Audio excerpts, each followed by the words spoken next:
folks, I'm Tom Vassell. I'm Melody. And welcome to Double Trouble. Today we're taking a look at a game from WizKids called Letter Go.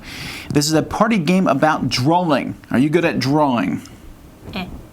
I'm terrible at it, all right? But this game is actually not about drawing at all, kind of. It's about drawing letters. It's about making words up. Are you good at making words up? No. I feel like I'm okay at making words up, but this game is basically one of those games where you have a bunch of letters and you got to make a word out of them, and then adds in a whole pile of silliness. Here's how.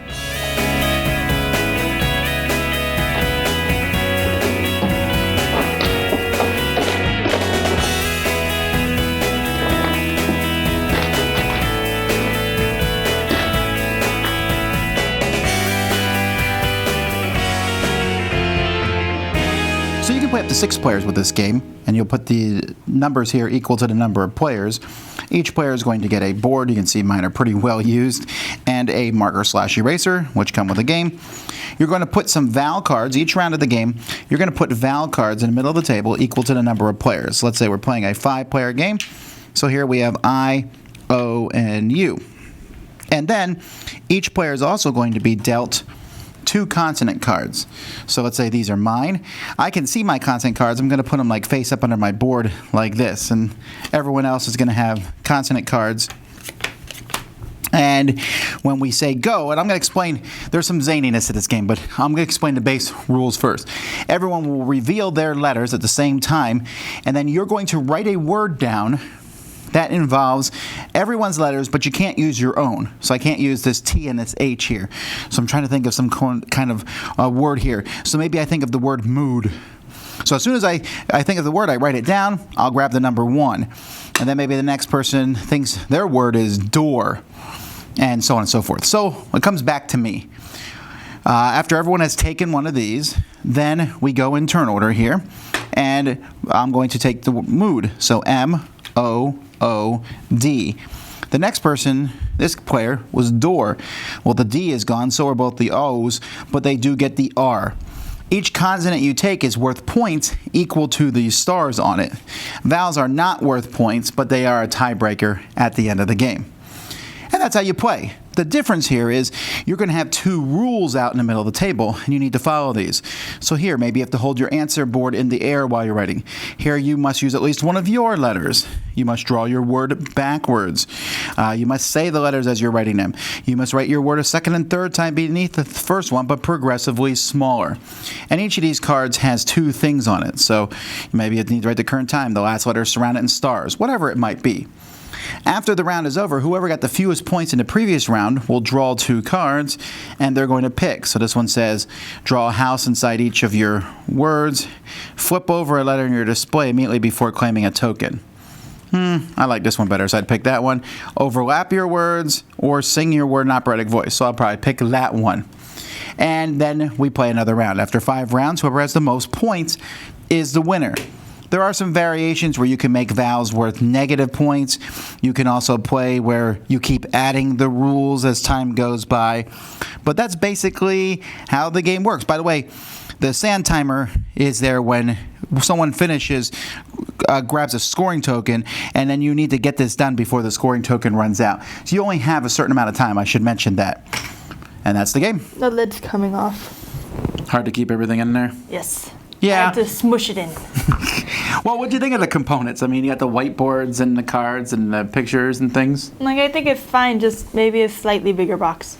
Maybe. Those black cylinders are pretty big. But they need to be big. Because especially if you're playing with 6 players, you need something bigger in the board so people can see and grab it easier. And that makes complete sense. So Letter Go is 2 halves. One half is looking at all the letters out there as quickly as you can, making a word with them. Mm-hmm. The other half is 2 insane rules. So which half do you like better? Definitely the silly rules, because I'm not good at making the words. Yeah, but here's one thing I really liked about this game, folks, is I really enjoyed how the making the words part, even if you're the last person to grab it, you might get a letter or 2. Yeah.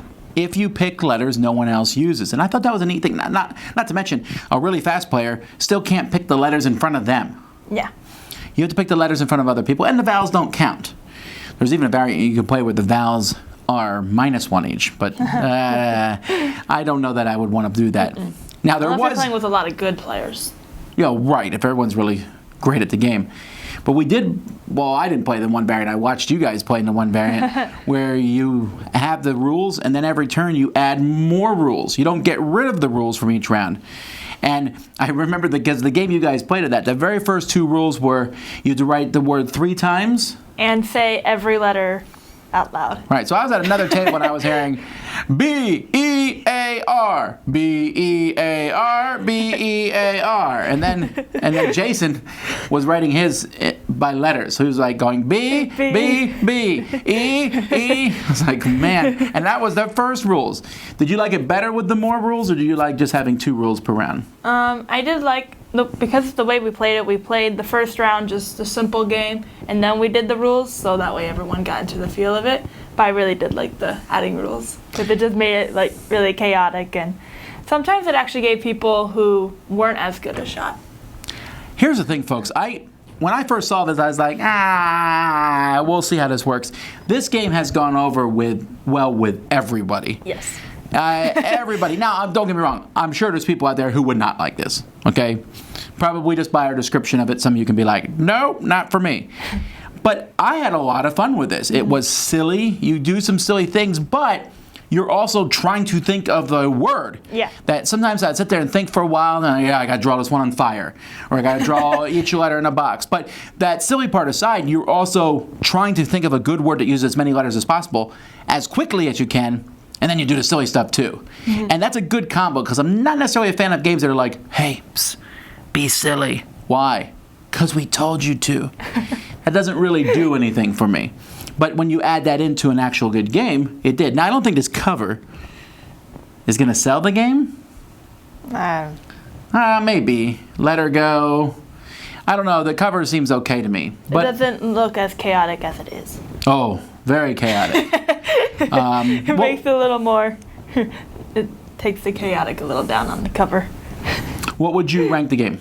Ooh, like probably higher, like maybe 7.5 or, I think like that or 8.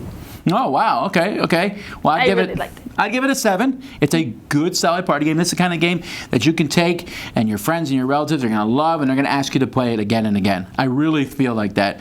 The whole, hey, let's try it again. This time we're going to have different rules. And letting the person who goes last, it makes them feel good to pick the new rules for the next round too. Because we noticed that every rule it's like A to Z, and then they're all double-sided, so that's like 52. Good. I was about to. 52 different rules that you can play with. Yeah, and I mean, 52 rules doesn't seem like a lot, but the mixture of them, so you have 52 times 51 divided by 2, there's a lot of different combinations that you can have with the rules, and it makes it a lot of fun. And again, of course, you could play that insane way where you have a ton of rules, which is insane. I don't know that I'd want to play that way. I only played with just the 2 rules, but either way, and the game is not long. Yeah. It's a quick, fun party game. However, when I just kept getting played too. Anyway, that's Let Her Go. I'm Tom Vassell. And I'm Melody. You've been watching Double Trouble. Boom! Thanks so much for watching the Dice Tower videos. Find more great videos and reviews, as well as our top-rated audio podcast at Dicetower.com. You can also find other great shows at Dicetowernetwork.com. I'm Eric Summerer, and you've been watching The Dice Tower. The Dice Tower is sponsored by Cool Stuff Inc., where you can find great games for great prices. Cool stuff in stock. Check them out at CoolStuffInc.com.